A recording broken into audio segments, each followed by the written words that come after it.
Für die Fraktionslosen Jean-Marie Le Pen. Pour les non-inscrits, Monsieur Le Pen, 4 minutes. Monsieur le Président, vous voici investi pour 6 mois dans la fonction tournante et éphémère de président de l'Union européenne.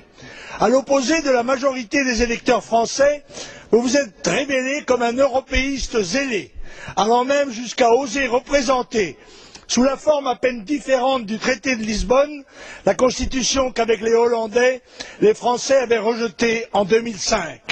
Las, votre projet vient d'achopper sur la volonté du peuple irlandais. Le traité de Lisbonne est donc caduc, malgré toutes les manœuvres qui chercheraient à imposer aux peuples européens la volonté de la camarilla euromondialiste dirigeante.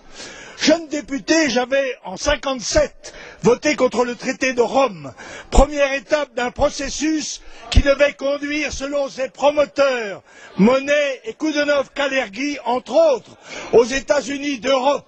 Cette tour de Babel ne pouvant être construite que sur les décombres des nations, et d'abord de ma patrie, la France, j'en fus depuis l'adversaire résolu. On nous dit que la mondialisation entraîne partout des changements fondamentaux auxquels nous devons nous soumettre. Mais à la vérité, dans le monde, les nations se renforcent, appuyées sur des patriotismes fervents, sauf dans un seul espace, l'Europe, où nations et patries sont bradées, démantelées, démoralisées au profit d'un projet sans puissance, sans identité, tandis que les vagues migratoires étrangères l'envahissent progressivement et que l'ouverture de nos frontières économiques la livre à la concurrence effrénée du reste du monde. Aucune des promesses faites pour que les Européens acceptent la perte de leur indépendance, de leur souveraineté, de leur identité, de leur culture n'a été tenue. Ni la croissance, ni le plein emploi, ni la prospérité, ni la sécurité. Et c'est l'angoisse qui prévaut à l'orée de la crise systémique qui s'annonce, crise énergétique, alimentaire, financière. D'ici là, il est vrai, le manège médiatique continuera de tourner.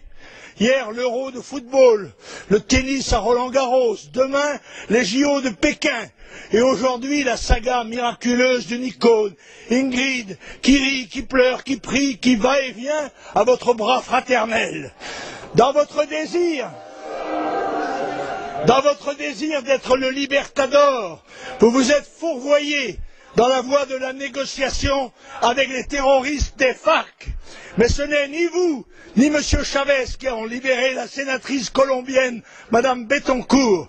C'est le président Uribe qui, avec ténacité, contre la mobilisation générale du progressisme mondial, a remporté une victoire décisive sur le terrorisme criminel. Vous avez multiplié les démarches stériles et vous avez même été jusqu'à inviter les terroristes des FARC communistes repentis à vous venir bénéficier de l'asile en France, mais pour les protéger de qui? Du démocrate Uribe? Au point où vous en êtes, pourquoi pas les talibans, le Hezbollah ou les tigres tamouls? Vous êtes comme l'amphibène cher à Césaire. N'en doutez pas, Monsieur le Président, tout votre talent de metteur en scène médiatique ne suffira pas à conjurer les périls qui s'annoncent imminents et que vous devrez affronter avant la fin de l'année.